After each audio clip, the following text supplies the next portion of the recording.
आप सुन रहे हैं कातिल रात की कातिल हसीना। यह पार्ट 12 है। अब आगे। तुम बस यहाँ चुपचाप बैठो। यहाँ से जरा भी हिले तो मेरे पिस्टल पर दबी हुई अंगुलियाँ हिल जाएगी, और अगर मेरी अंगुलियाँ हिल गई तो तुम इस दुनिया से भरी जवानी में हिल जाओगे। ये ससुरी तो अब कादर खान वाले डायलॉग मारने लगी थी। मुझे भरी जवानी में मारकर तुम क्यों भरी जवानी में विधवा होना चाहती हो? मैंने उसके दमदार डायलॉग के जवाब में एक बेतुका सा डायलॉग मारा। साले, तेरे मरने से मैं क्यों विधवा होने लगी?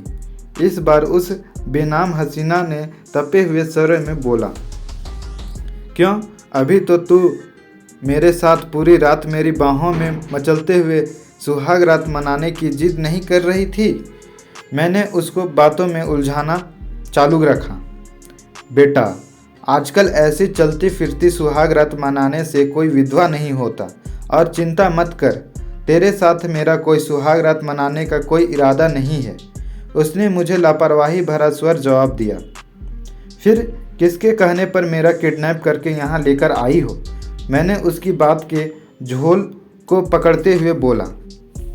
अभी पता चल जाएगा, सिर्फ 15-20 मिनट चुप करके बैठ जा।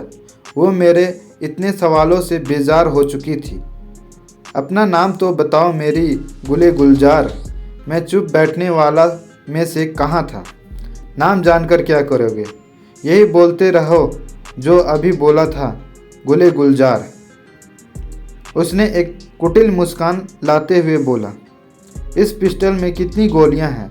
मैंने फिर से एक बेकार सा सवाल किया। इतनी गोलियां हैं कि अगर सारे तुझ में घुसा दिए तो अगले 7 जन्मों तक मुर्दा ही पैदा होएगा। यह डायलॉग मारकर उसने सिद्ध कर दिया था कि इस मामले में वो कादर खान की अम्मा थी। मैं उसकी बात को सुनकर मुस्कुराया। तभी मैंने उस केबिन के बेड पर पड़ा हुआ तकिया उसकी तरफ उछाल दिया। तकिया उछलते वो गुले गुलजार बहुत तेज़ी से अपनी जगह से हटे और अपनी पिस्टल को फिर से मेरी तरफ तान दी। लेकिन तभी मेरे पाँव की किक उसके हाथ पर पड़ी और उसका पिस्टल उसके हाथ से छिटककर बिस्तर पर जा गिरी। तब तक आपके सेवक का बाबूराव आपके सेवक के हाथ में आ चुका था। मेरे हाथ में मेरे बाबूराव को देखते ही उसके हसीन और मासूम चेहरे पर पसीना उभर आया था। तभी केबिन का दरवाज़ा खुला और एक साथ गुल और जाफरीन ने केबिन में कदम रखा। मेरे हाथ में पिस्टल को देखते ही उनके कदम जहाँ के तहाँ रुक गए थे। मेरी समझ में ये गोरख धंधा नहीं आ रहा था कि गुल और जाफरीन ने उस लड़की के जरिए मुझे इस केबिन में रोकने की कोशिश क्यों की थी। मैं अभी भी बारी बारी से तीनों के चेहरे पर अपनी नज़र घुमा रहा था। अपनी पिस्टल अपनी जेब में डालो अनुज, तुम्हें इस केबिन में किसी से कोई खतरा नहीं है। तभी जाफरीन अधिकारपूर्ण मेरी तरफ देखकर बोली। अभी ये मोहतरमा मुझ पर पिस्टल तान कर खड़ी थी और तुम बोल रहे हो कि यहाँ मेरी जान को कोई खतरा नहीं है? मैंने अविश्वास पूर्ण से बोला। वो पिस्टल खाली है, सिर्फ तुम्हें डराने के लिए। उसने तुम पर तानी होगी, गुल ने जाफरीन की जगह का जवाब दिया। ये सब मुझे बताकर भी तो कर सकते थे। इतनी नौटंकी करने की क्या ज़रूरत थी? अगर मैं सच में इसे गोली मार देता फिर क्या करती तुम? मैंने हल्के से रोष भरे स्वर में बोला। इसलिए तो तुम्हें डराने के लिए इतने मासूम चेहरे वाली लड़की का इस्तेमाल किया था, क्योंकि तुम हर लड़की के साथ फ्लर्ट तो कर सकते हो, लेकिन किसी लड़की को इतनी जल्दी गोली नहीं मार सकते हो। जाफरीन ये बोलते हुए मुस्कुरा दी। एक ही मुलाकात में मेरे बारे में जान गई हो? मैंने हैरानी से पूछा। मैं इंसान को एक नज़र में पहचान जाती हूँ। जाफरीन ही अब मेरी हर बात का जवाब दे रही थी। मेरी 2 बात का जवाब दो मुझे। यहाँ पर इस तरह से क्यों रोका गया है मुझे? और दूसरा, मेरी इस प्रकार की अग्नि परीक्षा क्यों ली? मैंने पूरी बात जाननी चाहिए। पहले तुम्हें तुम्हारे दूसरे सवाल का जवाब दे देती हूँ। हम देखना चाहते थे कि तुम सिर्फ नाम के ही जासूस हो या काम के भी बंदे हो। और पहली बात का जवाब यह है कि कामरान के खिलाफ हमें तुम्हारी मदद चाहिए। जाफरीन ने अब जाकर अपने पूरे पत्ते खोले थे। लेकिन मैंने तो सुना है कि तुम कामरन की खास चहेती हो, फिर मुझे क्यों कामरन के खिलाफ इस्तेमाल करना चाहती हो? मैंने साफगोई से पूछा। कोई चहेती नहीं हूँ, मैं साफ सुथरा धंधा करना चाहती हूँ, लेकिन कामरन ने हमारे हर ट्रिप को नशे का अड्डा बना लिया है। हमें उससे मुक्ति चाहिए। इस बात का जवाब जाफरीन ने रोष भरे स्वर में दिया था। क्या हुआ? अब उसने तुम्हें हिस्सा देने से मना कर दिया या अब इस धंधे में किसी दूसरे प्लेयर को देखना नहीं चाहती हो? मेरे जहन में एक साथ कई सवाल कौंध रहे थे। ऐसी बात कोई नहीं है। इस वक्त सरकार नशे के सिकंडे के खिलाफ अपनी कमर कस चुकी है और इस धंधे के हर बड़े पैडलर उसकी रडार पर है। ये कामरन भी ज़्यादा दिन तक उसकी नज़रों से बच नहीं पाएगा। अगर ये क्रूज़ पर हमारे साथ पकड़ा गया तो हम सब भी इसके लपेटे में आ जाएंगे। इसलिए इस बंदे से और उसके उस धंधे से हमें मुक्ति चाहिए, जाफरीन ने साफ साफ बोला। लेकिन मैं कोई भी काम किसी के लिए फ्री में नहीं करता हूँ। मेरी सेवाओं के बदले में मुझे फीस देनी पड़ती है। मैंने अपना आखिरी पत्ता फेंका। उसकी चिंता मत करो, तुम्हारी फ़ी तुम्हें मिल जाएगी।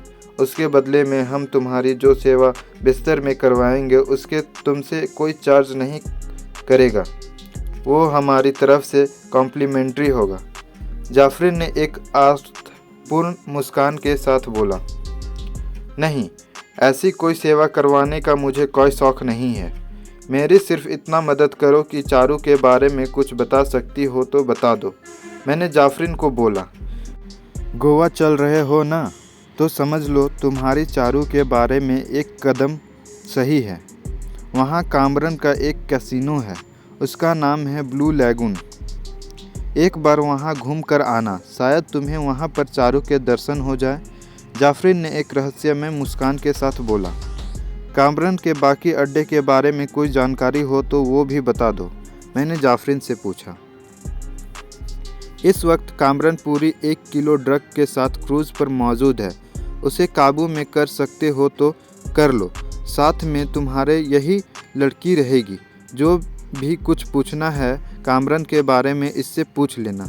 ये बोलकर जाफरीन और गुल तेजी कदमों से केबिन से बाहर निकल गई। मैंने देखा कि वो लड़की अजीब सी प्यासी निगाहों से मेरी ओर ही देख रही थी। वो गुले गुलजार गहरी और प्यासी नज़रों से मेरी ओर ही देख रही थी। मुझे उसकी न प्यास से कोई मतलब था और न ही उसका इस तरह से देखे जाने से। मेरे दिमाग के उड़ते हुए घोड़े सिर्फ यही जानने का प्रयास कर रहे थे कि ये लड़की मेरे किस काम आ सकती थी। मेरे बारे में इस क्रूज़ पर और कौन कौन जानता है, मैंने उस गुले गुलजार से सवाल किया। सिर्फ हम 3 लड़कियां ही जानती हैं और चौथा वो अभी जो ये नहीं जानता कि तुम भी यहाँ हो, लेकिन तुम्हें देखते ही पहचान ज़रूर लेगा, उसने बोला।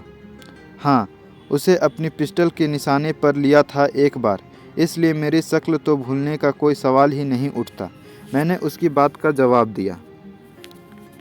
रात भर इस केबिन में मेरे साथ रुकने का विचार है या कुछ और करने का इरादा है, उसने मुझे अजीब सा सवाल किया। एक बेनाम लड़की के साथ रात भर इस केबिन में रहने का मेरा कोई इरादा नहीं है। मुझे बताओ कि कामरन कहाँ मिलेगा, मैंने साफ शब्दों से उसे बोला। सेलिना, तुम मुझे सेलिना के नाम से पुकार सकते हो, उसने भाव खाते हुए अपने नाम का खुलासा किया। लेकिन मैं जानता था कि ये उसका असली नाम नहीं है। लेकिन उसका असली नाम जानकर मुझे कौन सा उसकी कुंडली से अपने 36 गुण मिलवाने थे। चलो फिर सेलिना डार्लिंग, इस क्रूज़ में कामरन का ठिकाना बता। मैंने केबिन से बाहर की तरफ बढ़ा दिए थे। उसके चेहरे पर इस वक्त मेरे बाहर जाने से सख्त नागवारी के भाव उभरे थे, लेकिन मरती क्या नहीं करती के अंदाज में वो मेरे पीछे आने के लिए मजबूर थी, क्योंकि उसकी मालकिन जाफरीन का उसे यही हुक्म था। 5वीं मंजिल पर क्लब है, वो इस वक्त वहीं होगा। जो भी करो संभल कर करना। उसके साथ उसके पंटर का पूरा ग्रुप होता है, सेलिना ने मुझे आगाह करते हुए बोला। जाने तमन्ना, अब जब धंधा ही ऐसा करता हूँ तो ओखली और मुसल का रिश्ता खुद ब खुद बन जाता है, मैंने अजीब सी नज़रों से उसे देखते हुए बोला। मैं अभी सीढ़ियों से चौथे मंजिल पर ही पहुंचा था कि मेरी नज़र अभी पर पड़ गई थी। वह अभी एक केबिन से बाहर निकला था और हमसे विपरीत दिशा में जा रहा था। मैंने सेलिना को तुरंत उसके पीछे आने का इशारा किया और उस केबिन के बाहर जाकर खड़ा हो गया, जिस केबिन से अभी बाहर निकल कर आया था। इसका दरवाज़ा खोल कर देखो, अंदर कौन है? मैंने सेलिना की तरफ देखते हुए बोला। अंदर कोई पिस्टल वाला बंदा हुआ तो क्या करूँगी? सेलिना ने असमंजस से मेरी ओर देखकर पूछा। अगर उसके हाथ में पिस्टल हो तो उसकी तरफ देखकर अपनी एक आंख मार देना। वो पिस्टल चलाने से पहले तुम्हारी आँखों की गोली से मर जाएगा। मैंने उससे ठिठोलियाँ की। तुम क्यों नहीं देखते हो? सेलिना ने लाख रुपए का सवाल किया था। मैंने उसकी तरफ मुस्कुरा कर देखा। सिर्फ तुम्हें आजमा रहा था कि मेरे साथ सिर्फ गाइड बनकर घूमेगी या मेरे किसी काम भी आओगी। ये बोलकर मैंने एक झटके से केबिन का दरवाज़ा खोल दिया। मैं जानता था कि अंदर कोई पिस्टलधारी भी हुआ तो वो एकाएक मुझ पर गोली नहीं चला सकता था, क्योंकि मेरे गले में क्रूज़ के स्टाफ का आई कार्ड लटका हुआ था। दरवाज़ा खोलते ही मुझे सिर्फ एक लड़की औंधे मुँह बेड पर पड़ी हुई मिली। मुझे उसका चेहरा नज़र नहीं आ रहा था। तभी उस गलियारे में मुझे किसी के कदमों की आहट सुनाई दी। मैंने फ़ौरन से बिस्तर उस केबिन का दरवाज़ा बंद कर लिया था और दरवाजे के साइड में खुद की सांस रोक कर खड़ा हो गया था। तुम यहाँ क्या कर रही हो? ये अभी की आवाज़ थी। वो शायद वापस लौट आया था और इस वक्त सेलिना से मुखातिब था। रात का शाम है जानू, और मैं उस क्रूज़ पर अकेली हूँ। तुम्हारे साथ हमारे केबिन में चलूँ? सेलिना की मादक आवाज़ मेरे कानों में पड़ रही थी। 1 घंटे के बाद क्लब में मिलना, बाकी बातें वहीं करेंगे। अभी ने उसे इनकार नहीं किया था। सुनो, कोई दम वम है तो लगवा दो यार, पिनक टूट रही है। सेलिना अपने पत्ते सही तरीके से चल रही थी। तू 1 घंटे में मिल ना डार्लिंग, इतने दम लगवाऊंगा कि अगले पूरे हफ्ते तेरे पिनक नहीं टूटेगी। अभी उसे पूरी तरह से सेट करके ही उसे वहाँ से रवाना करना चाहता था। ठीक है जानू, मैं क्लब में तुम्हारा इंतज़ार कर रही हूँ। सेलिना के ये बोलते ही मुझे उस गलियारे में सैंडल की ठक ठक की आवाज़ सुनाई पड़ने लगी थी। तभी एक झटके में केबिन का दरवाज़ा खुला। आपका ये खाकसार अपना बाबूराव पहले से ही अपने हाथ में ले चुका था।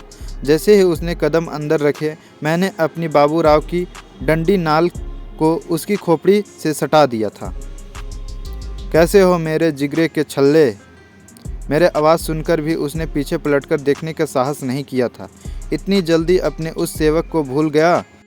मुझे नहीं तो मेरे बाबूराव को ही पहचान ले, मैंने सर्द आवाज़ में बोला। मेरे पीछे क्यों पड़े हो यार? उसके शब्द ने बता दिया था कि उसने मुझे पहचान लिया था। ये लड़की कौन है जो बेड में आधे मुंह लेटी हुई है? मैंने अपनी पिस्टल की नाल का दबाव उसकी खोपड़ी पर बढ़ाया। यार, क्यों तुम मेरे मंगल के टाइम पर दंगल करने आ जाते हो? अभी भी मुझे बातों में उलझा रहा था। मंगल करने के लिए तो तू अभी 1 घंटे में किसी और से क्लब में मिलने वाला है। ये तो कोई और ही लड़की है और इतनी देर से ये अपनी जगह से हिली तक नहीं है। बता कौन है ये लड़की? मैं कर्कश स्वर में बोला। ये वही है जिसे तू ढूंढ रहे हो। उसके शब्द ने वहाँ एक धमाका सा कर दिया था। ये तो वही कहावत चिरतार्थ हो गई थी जिसे मैं ढूंढ रहा था गली गली। वो मुझे मेरे घर के पिछवाड़े मिली। पलट इसे मैंने बेड की उस ओर धकेला। उसने पलटा। उसका चेहरा और उसे मैं इस वक्त लाखों में नहीं करोड़ों में पहचान सकता था। उसकी चलती हुई नब्ज़ों से उठती गिरती उसकी छातियाँ उसके ज़िंदा होने का सबूत दे रही थी। वो इस वक्त बेहोश थी। हो सकता था कि लंबे समय से इसी हालत में रखा जा रहा हो। अभी तक जितने भी मुझे लोग मिले थे वो सभी मुझ से सिर्फ झूठ ही बोल रहे थे। झूठ के अलावा कुछ नहीं बोल रहे थे। ये हरामी अभी सिर्फ 2 दिन पहले ही कितनी सफाईगोश से चारू के बारे में झूठ बोल रहा था। मुझे इस वक्त बेइंतहा गुस्सा आ रहा था। मन कर रहा था कि अपने बाबूराव को पूरा का पूरा उसके पिछवाड़े में खाली कर दूं। लेकिन अभी ये हरामी मेरे काम आने वाला था। इसलिए मैंने उसके पिछवाड़े पर अपनी एक लात जोर से मारी और वो भरभरा कर आधा बेड पर और आधा बेड के नीचे गिर गया।